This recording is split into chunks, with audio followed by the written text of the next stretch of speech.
This will be basically a Kent State Massacre 101. I am just going to briefly give the facts as I saw them and as they happened.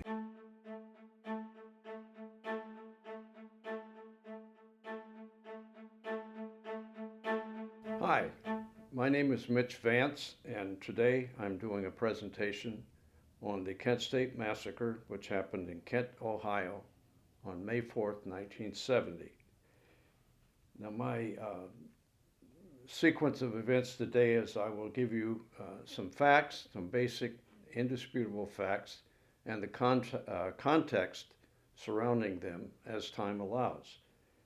I'll show a few slides so that you may visualize the events as they happened.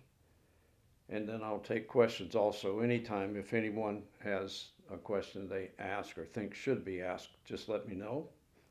And the reason that I do this, number one, I want to set the record straight. I realize that this is 54 years after the event, and many people in this audience may not have even been born when this happened. And some people were born and were adults. So we want to try to reach all of you in this presentation. Also, I want to keep the memory alive because four students were shot and killed and 9 were wounded at Kent State on May 4th, 1970.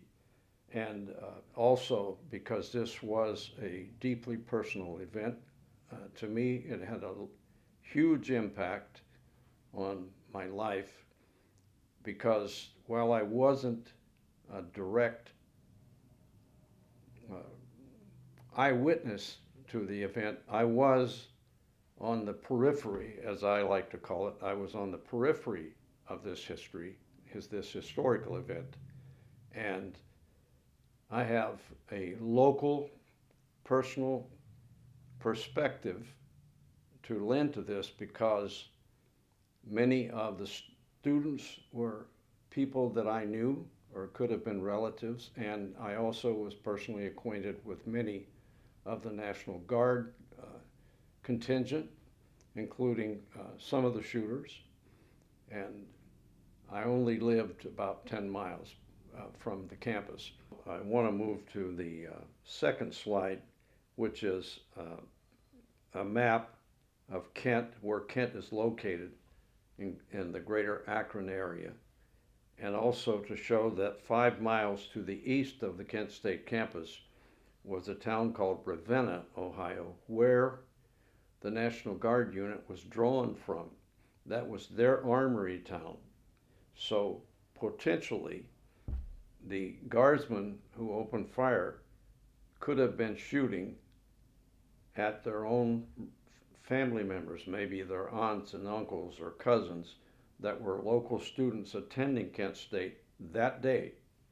So that's one of the very risky rules that the Ohio State National Guard, which were called into campus to control it, that's one of the risks that they took to shoot the students in their skirmish line. And then the next slide is a drawing of the route that the National Guard took as they crossed the campus, moving the crowd. And you can see by the line where they went all the way around the area and into a practice football field. And there they formed a skirmish line, pointing their guns at the students. And by the way, their guns were loaded. The students didn't know it, but they were loaded with bayonets mounted. So then they got up and went all the way around to the pagoda. There's a pagoda on top of the hill. This slide shows from the viewpoint of the guard by the pagoda, and they shot into the students who were changing classes at that time. There were two entrances to the building, which you can see on the left. The classroom building, it was the journalism building of all things at the time. So when they started shooting, the wounded were one was by the metal sculpture, and they were just all over into the parking lots, as you can see. Now this next slide is a young man who is wearing a scuba mask. He's taking pictures, and this is where the shooting occurred, and he was a paid informant by the FBI to take pictures of demonstrators, and they would pay him 50 cents a photo if he could put a name with the picture, so they could identify the demonstrator and do background checks on him or whatever. I don't know what they wanted him for, but and he had a pistol, and it was loaded, and at the time no one knew that until he fired his pistol several seconds before the actual skirmish line formed. And then here I have a slide of some of the iconic photos that were taken that day, and you can see in the upper left-hand corner there are students attending a wounded student in front of the building, and then there's the famous one of the girl standing and asking, "Why did you do this?" Marianne Del Vecchio was her name, and she's become famous over the years. And then there's a photo of Marianne kneeling over the body of Jeffrey Miller, who was shot that day.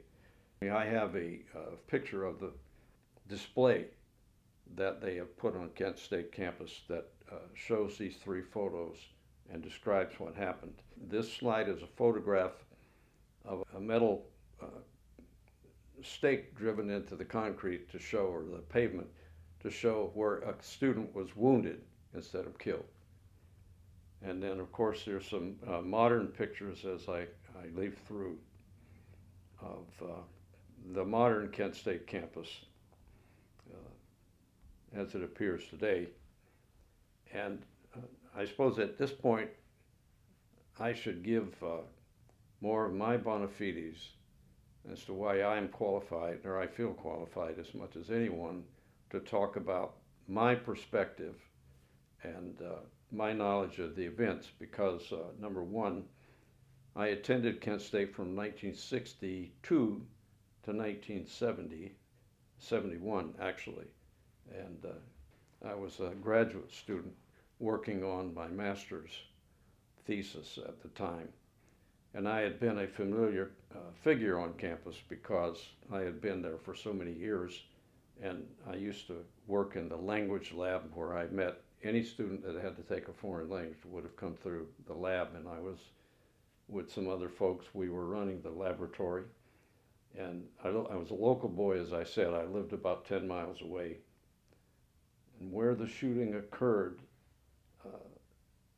I wasn't actually an eyewitness. I was downtown. I was sitting in my office.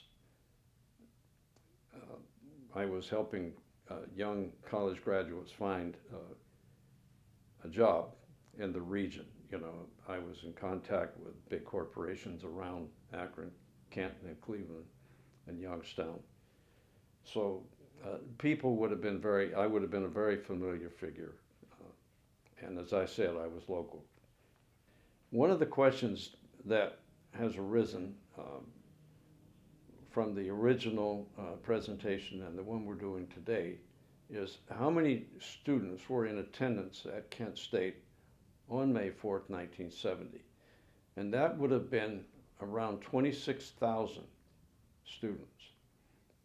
And many of them were local, and many were from around the country, especially the East, New Jersey, New York. So it was a very, I would call it a metropolitan campus, even though it's in the middle of the Midwest. You know, Kent, most people would have had no reason to know anything about Kent State unless you were an Ohio resident. But at that time, there were many working students, working class students, like myself. We either commuted to campus or we hitchhiked, which we did a lot of in those days. So it was certainly not a campus that was filled with rich, privileged children, as many National Guardsmen thought.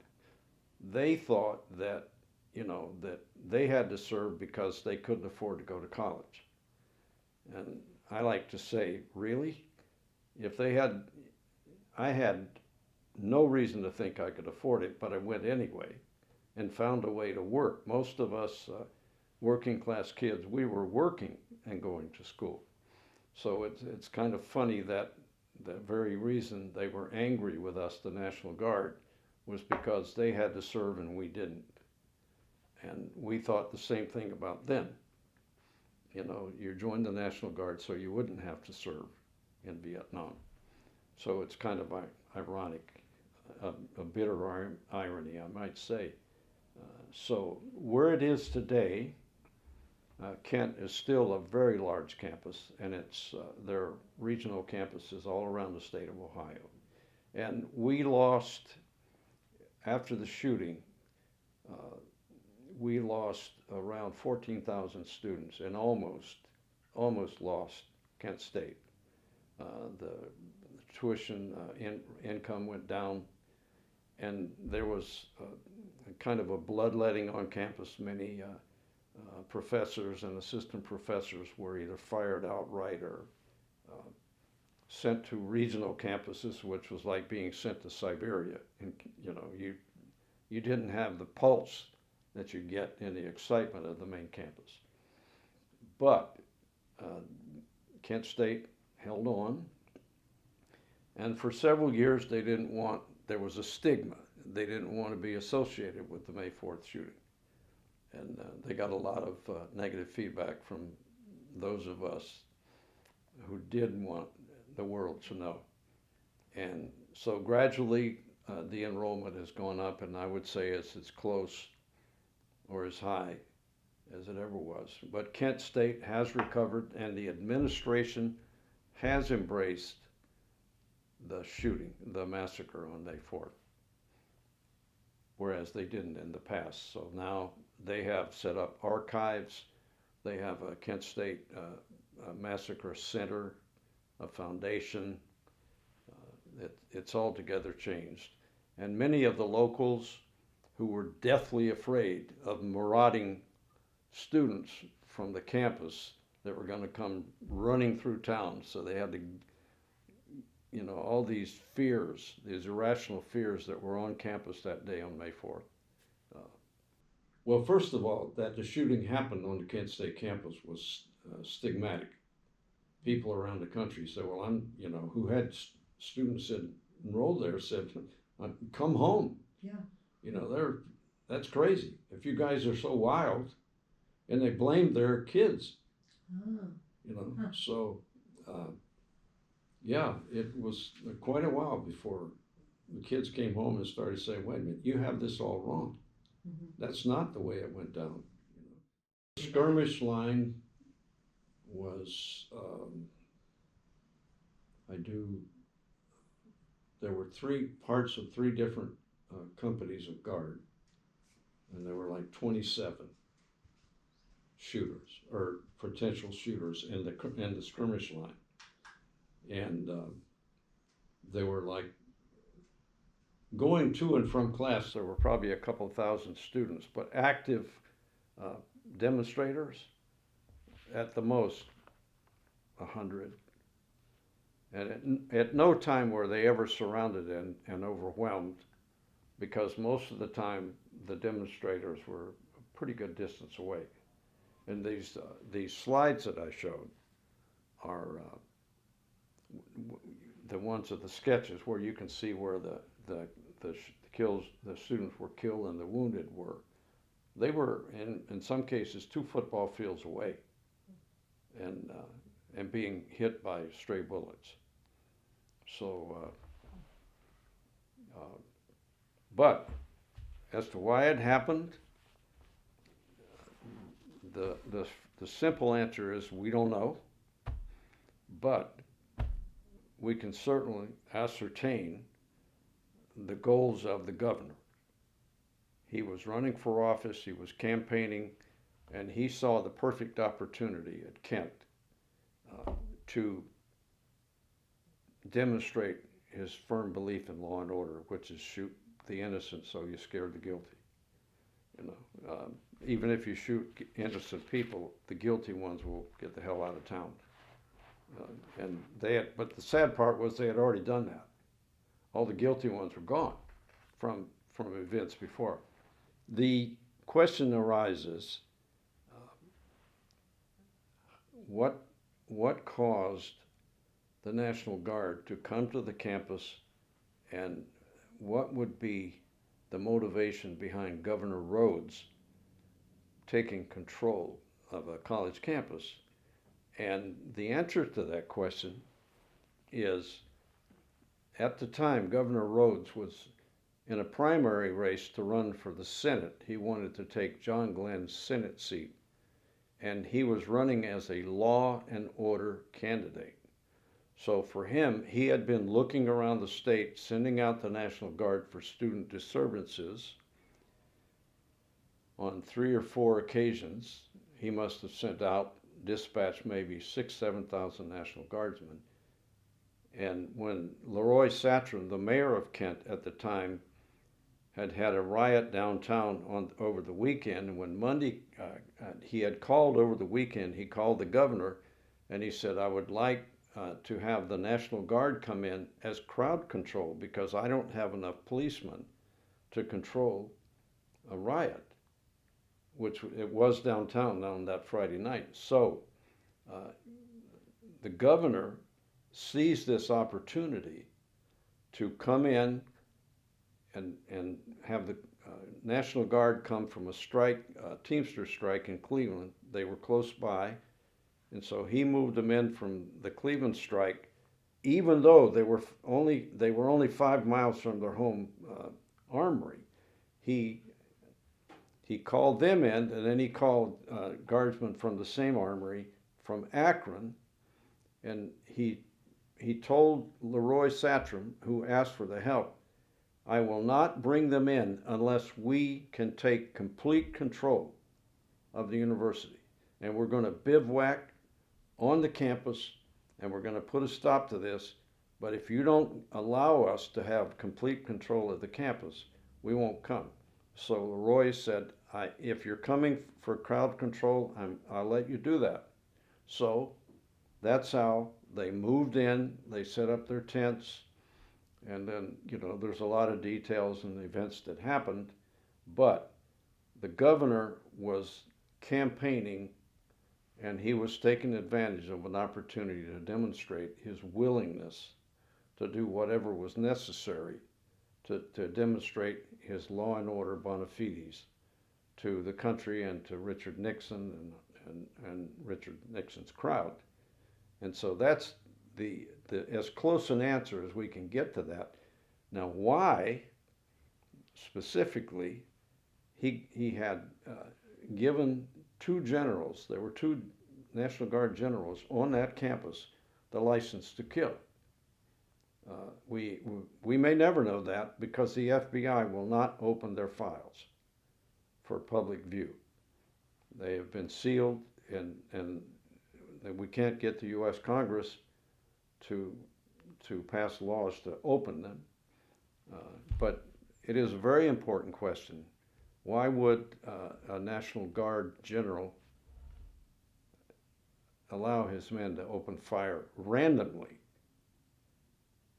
on civilian students who were legitimately going to and from class, most of them having nothing to do with demonstrations, and subjecting them to random fire? But for those of us who were locals and knew Governor Rhodes, because he'd been in office a long time, we felt like we knew why it might have happened. There you go. That's good. Well, that's a good question. And I struggle with him, Governor Rhodes. He had a history, by the way. He used to be a runner for the mob down in Columbus, for the bookies, running when he was in college. But that's, you know, the FBI had a file on him, so they told Nixon, if you need some help, we got a guy in Ohio. His name's Governor Rhodes, and he'll do whatever. But you see, now I'm getting into personal. A lot of people would say, you know, back that up. Well, he left the campus in control of two generals, and the more seasoned general, Canterbury, he left and left it in charge of the ultra right-wing law and order guy. And he's the one that was in control, or didn't have control, of his National Guard soldiers on the campus. But if I could show people where the positioning of the National Guard units, because there were several there, they blocked off one escape route at the other end of the journalism building, and you know they left one opening, and that was going this way. But yeah.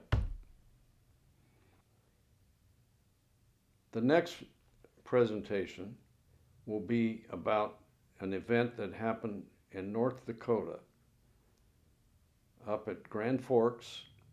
There was a few miles out of UND. There was a place called Nakoma. It was they were constructing an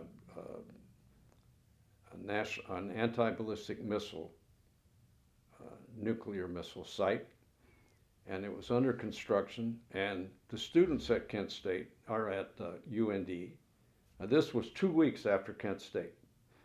The governor at the time was Governor Guy, and Governor Guy handled things so perfectly and did so well that in order to understand Kent State, I will talk about what Governor Guy did right, and I will talk about what Governor Rhodes did wrong, which was everything, every aspect of it. So this will be the next presentation, and maybe even one in between. But again, I'm trying to give brief sketches so that if people become more interested, they can dig into it more. But that's where we're going from here.